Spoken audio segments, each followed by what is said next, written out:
agora. Mas Rio não nem se existe. compara. Nem se São compara. Paulo, cara. E aí tudo aconteceu. O meu podcast começou a aumentar. Eu fiz o A Deriva lá no Flow. Fiz Pô, seu show. podcast tá bom pra caralho de views, né? Tudo começou a crescer. Só de estar em São Paulo. Mas você deu azar de você vir durante a pandemia, então não tinha mais show pra você fazer, né? Ou você chegou a fazer alguns shows? Eu fiz um show um dia antes de fechar tudo com o Meirelles lá no Bexiga. Caralho, velho. Mas foi muito bom pro meu podcast, a pandemia. Pro podcast foi bom. E pelo fato de eu estar morando sozinho pela primeira vez, eu fiquei muito mais livre pra a minha cabeça. Porque lá você gravava na casa dos seus pais? Eu morava com a minha mãe. Putz. E não era uma relação muito boa. Então a casa não significava coisa boa pra mim, entendeu? Ah, é? Então minha mente não tava livre. Ela tava sempre nebulosa lá na minha casa. Tanto que eu fiz uma turnê em 2019 de stand-up. E eu ia, tipo, eu fiz Rio de Janeiro, BH, São Paulo, Curitiba, Brasília. Eu ia no fim de semana, eu ficava super bem com a minha mente. Livre, leve, eu me sentia feliz. Aí você se ligou que Aí eu casa não era uma coisa muito boa. Aí eu voltava e dava 2 dias, começava a depressão de novo, pensamento suicida. Você chegou a ter pensamento suicida mesmo? De depressão assim? Mesmo? Caralho, minha vida toda. É mesmo, cara? Meu podcast, inclusive, ele no início, lá em 2013, que eu comecei a fazer toda sexta-feira, a temática principal, na maioria dos episódios, era isso. Eu falando sobre tristeza, depressão. Mas você conseguiu entender o ponto? O que estava te incomodando? Hoje em dia você entende isso ou não? Ou você ainda está nessa briga constante de tentar achar razões para coisas que te deixam feliz? Então, quando eu cheguei aqui, essas coisas pararam um pouco. Mas logo depois começou a voltar, mesmo com as coisas acontecendo. E aí eu percebi que... Não tem a ver com acertos, então? Não. Tem a ver com como você encara as coisas, talvez? Talvez. Lá, eu lembro que quando eu morava em Porto Alegre, eu fazia faculdade, trabalhava em um lugar que eu não queria, eu tinha muita agonia, muita vontade de morrer mesmo, porque porque eu pensava assim, o que eu quero fazer? Stand-up, podcast, rádio, sei lá, eu quero fazer isso. Eu não conseguia visualizar isso acontecendo. Então dava um desespero existencial.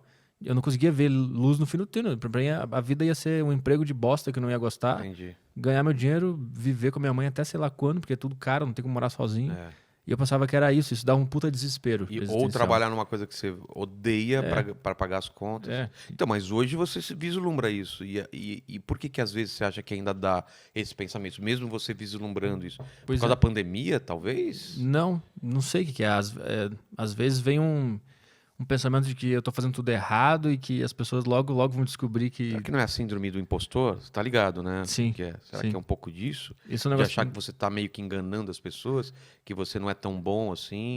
Eu tenho isso de vez em quando. Eu tenho certeza que um dia as pessoas vão entender, por que eu tô seguindo o Petri? Que isso? Tô louco, aí vai parar de seguir e eu vou perder tudo. Vai desmoronar tudo, cara. Isso é normal, cara. É normal isso. Isso eu tenho bastante. O que não é normal é daí pra frente, entendeu? Isso que você tem que ficar preocupado. Esse pensamento de tá sempre se colocando em xeque se você é bom ou não. Isso é meio normal na nossa área, cara.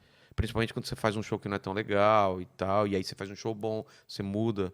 Mas se daí vai pra frente, cara, é uma coisa que às vezes é químico. Às vezes tem que tomar alguma coisa mesmo, é um remédio. Eu tentei tomar uma época. Eu fui no psiquiatra por 2014 lá. Quando eu tava nessa época muito mal, e o cara recomendou lá, ele disse que eu tinha bipolaridade e depressão. Aí ele me recomendou 2 remédios, mas eu tomei remédio por 2 semanas, eu me senti vazio. Eu não conseguia pensar mais em nada. Piada, ponto de vista, não vinha mais nada na minha cabeça. Porque eu acho que muitas das coisas que eu faço vem dessa revolta um pouco. Então, eu preciso um pouco estar lá no fundo do poço. No fundo do poço. Eu não sei se é porque eu me acostumei ou Depois se realmente assiste tem o papo algo lá. que eu tive com a Mel, cara. Ela falou muito sobre isso, cara. Que ela se entende como bipolar também. E ela falou de todas as oportunidades que ela perdeu pelo fato dela ser bipolar. De estar um dia muito bem, outro dia muito mal. É muito legal você ouvir o papo com ela, cara. Porque ela tá bem hoje, mas ela não sabe. E ela é sempre controlada com remédio. Ela falou que quando ela para de tomar o remédio, realmente volta esse lance. Então era legal você dar uma ouvida nisso daí. Eu fiz jogo com ela é bem legal. Você chegou a trocar ideia sobre isso, não? Não, ainda não. Troca ideia com ela, cara. Porque ela é talentosa pra caralho. Você não imagina que a Mel passa por isso. E passa, cara. Mas acho que todo mundo que trabalha com arte em um determinado aspecto da sua cabeça tem isso, né? É aquela ideia do palhaço chorando, né? Tipo, o cara por fora ele parece que é um cara que tá sempre bem e tá fazendo o povo rir, mas, cara, você tá mal às vezes, né? Eu acho que todo mundo meio atordoado, assim, E depender da própria criatividade para sobreviver, tu tá sempre na linha tênue. Né? Tu nunca sabe, amanhã pode acabar completamente a minha fonte de... Meu maior medo é perder conexão com o público, entendeu? De você ou envelhecer ou o público muda tanto que você perde essa conexão. Isso é o meu maior medo. Pô, na deriva que eu fiz com o Meirelles, ele falou a mesma coisa. Mas eu acho que isso vem das pessoas mais velhas. E pessoas que passaram por fase. Por exemplo, eu passei o Mundo Canibal. Eu tinha uma conexão perfeita com aquele público. Aí a gente envelheceu, o público envelheceu. Os biólogos continuam fazendo aquela mesma coisa e eu fui para outra coisa, entendeu? Fui para outro público, arrisquei. Agora fazendo isso é um outro desafio, entendeu? Eu sempre me coloco desafios novos para não pirar, entendeu? E você meio parece isso também, de se colocar desafios, se manter em movimento, né? Você está fazendo coisa nova, novas formas de podcast, foi pro palco e tal. Isso é importantíssimo. Mas o Meirelles falava isso também, de ter medo de perder conexão. Ele disse que por ele ser mais velho também, da geração mais velha do stand-up, ele tem medo de ele ser o cara que vai fazer a piada de tiozão e a galera fala, ih, ó esse cara aí. Daqui a pouco ele não consegue mais ser criativo e fazer coisa nova. Ele falou alguma coisa assim, que essa é a pira dele. É uma angústia mesmo, cara.